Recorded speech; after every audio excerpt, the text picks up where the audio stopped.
Ang aga-aga naman natin. Foreman! Foreman, tama na yan kasi papalitan ko ulit yung design. Papalitan ulit yung design ng bahay.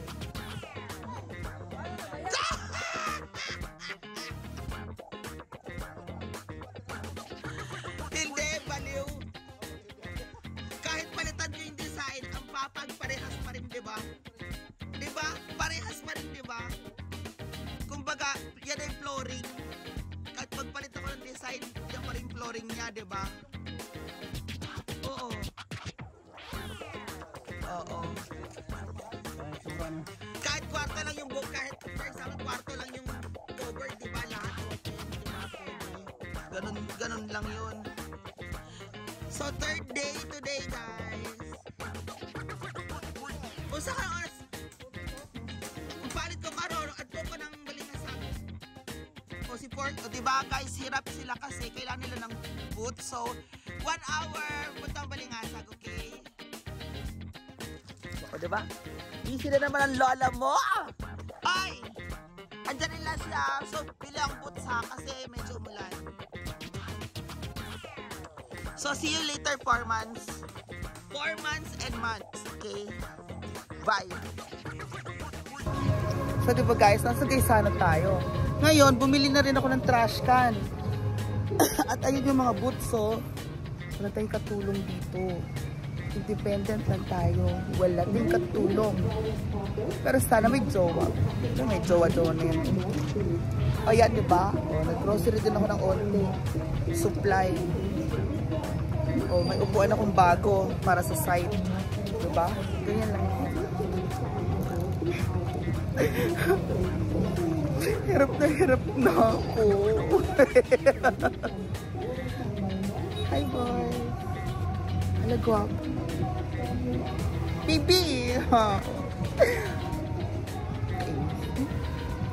Anyway guys, ganyan talaga buhay. So babalik ulit tayo sa site. And this is our day 3 of construction. Sabi ko, antay-antay nyo lang po ako para hahabol naman tayo. Kailangan lang ng mga trabahador natin ng boots para makapagtrabaho sila ng mas maayos. Mga size 10 at saka size 9 ang pinagkukukuha ko. Oo.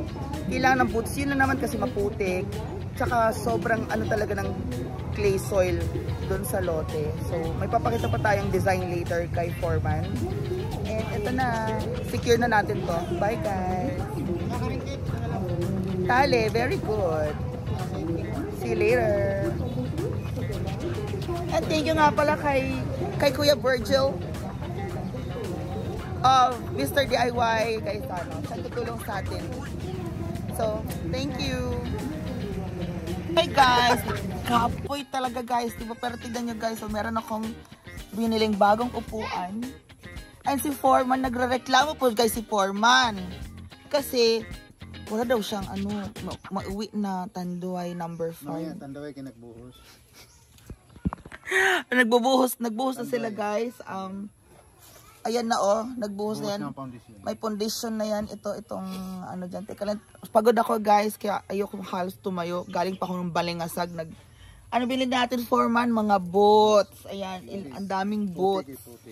At ang mga gloves nila. So, mas matibay na ito kaysa sa unang sports gloves. Itago nyo na lang sports glove pang motor-motor yun. Hindi mo, anong... Naguba na? Mukha na yun. Kahit na. Naguba yung mga unang gloves. So. Oo. So, ito, mga working gloves na talaga ito. Latex glove pa mang good. And, hanggang matapos yung project. Pang martilyo, pang buhat ng mga ano. Ganyan talaga. Pero hindi, mas matibay nito kaysa sa ano kasi latex na to. Yun, nasira kasi sports glove lang yun, di ba? Napunit. Ito hindi, kahit maghawak ka na. Yung mapunit yan. Sa likod man to ng kamay, para ka maghawak, ganyan ka maghawak. Mapunit yung ulan. Nung saka, ikaw maghawak, ito pang latex na ito. Mas mamaya, mabasa na ito mamaya kasi maghalo-halo pa. Walang problema mabasa yan kasi ano naman yan rubber latex siya. So, at mga boots, ayan, ang lalaking mga boots. Ang lalaki ng mga paa nila, mga. Anyway, ayan na po ang update ngayon. Baka buhos lahat na ng pillar today. So teka lang po, mamaya tatayo ako medyo pagod pa ako. Ipipicturean ko or i-video ko yung nabuhusan na ng semento. Okay? Peace out. Diba? Naka-boots na sila foreman. O, suot ang boots. Kasha na ako, Kuya Puloy, ang boots. O, ito naman si Janelle. O, yan yung una ko, diba? Kasi mas fit. O, fit sa atin. O, tama yung magkapaa tayo. Bibili na ko sila. Tingnan mo kung sila. Ito guys, gusto nyo nga. Tingnan mo. Oh my God! Ako doon bumili sa merkado, 100 lang yung mga Havianas. O, ito naman boots. O, diba kasha, Kuya Puloy? Hindi lang ko natin nga yung 100. Pero masikip naman talaga. Oo. Pag iba. Bala kayo dyan. Kailangan nyo ba ng raincoat? Mga raincoat. Hanap pa yung raincoat. O yan, naka-boots na sila. So go. Medyo umulan lang ng bahagya. Pero nagpupundasyon na. Ay, ito Lagyan na ng pera to. Ang talagyan ng mga pera. Ang mga pundasyon. O ayan, diba? Buhusan pa yan. Buhusan pa yan. Kulang pa ng semento. Ito pa. Ito okay na siya. Ito okay na siya. Patag na siya. O diba? Ang laki po ng pundasyon natin, guys. So, buhos time. And I'll see you later. Yun, meron sa taas. O, diba? 1, 2, 3, 4. Apat yan. Apat. Sa taas, apat sa baba. So, we'll see you guys later. Bye-bye. So, si Foreman ay naghuhulog ng mga coins bayad sa lupa. Tapos bukas na siguro, no? Yung manok. Bukas na tayo magpamanok. O, diba? Ganyan lang. Hulog ng coins. May ganun pala guys. Bayad daw sa lupa. Sa pundasyon. Wow.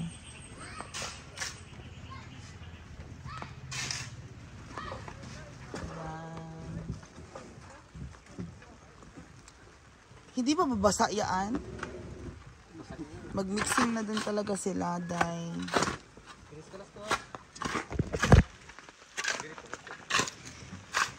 sige lang, gagawin na natin ang Pyramid of Egypt. My gosh, maalikabok. Char.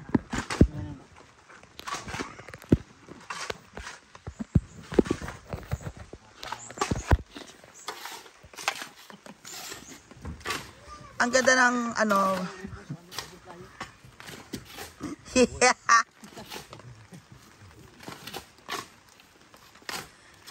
Ayan. Mix well. Kailangan dapat yung tubig may may juice. Dapat cook. Kailangan may gatas.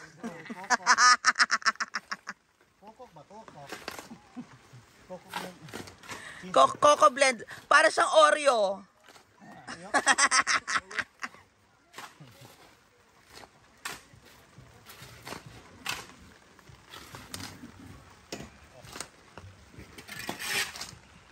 O, diba?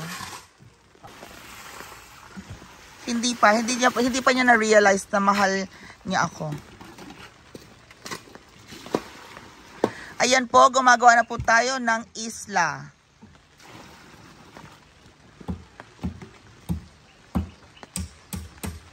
Isla ng... Parang walang tao dito.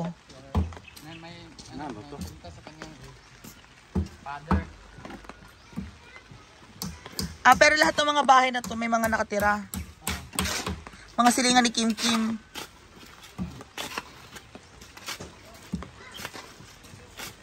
O yan, diba?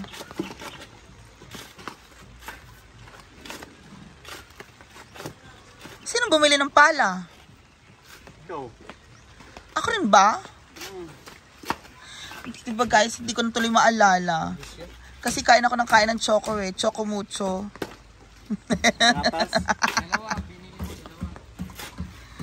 gatas. O, diba? Mix well para masarap ang ingredients. Okay? So, pakilagyan po ng asin at saka ng pepper.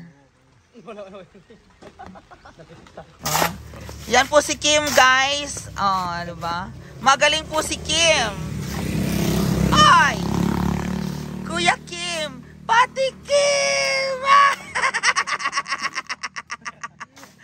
Si Kuya Poloy, diligan mo ako! Diligan mo ako!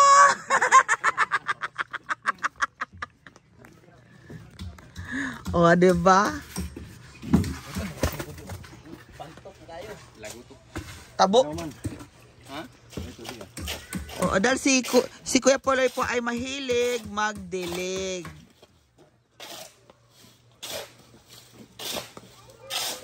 Para tuloy siyang ano tawag dito? May naalala ako. Halo-halo. Oh, hindi yung ano, scramble. Scramble na ano ba? Scramble ice ba? O yan. Semento ulit ng pondasyon, guys. Ang busy doon si Foreman.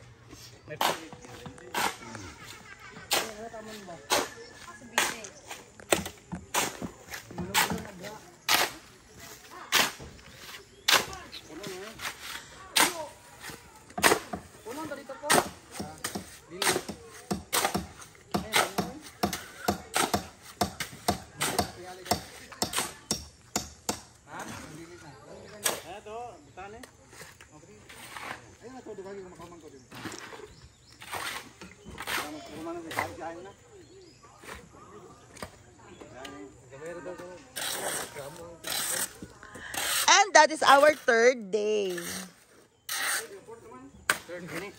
Third.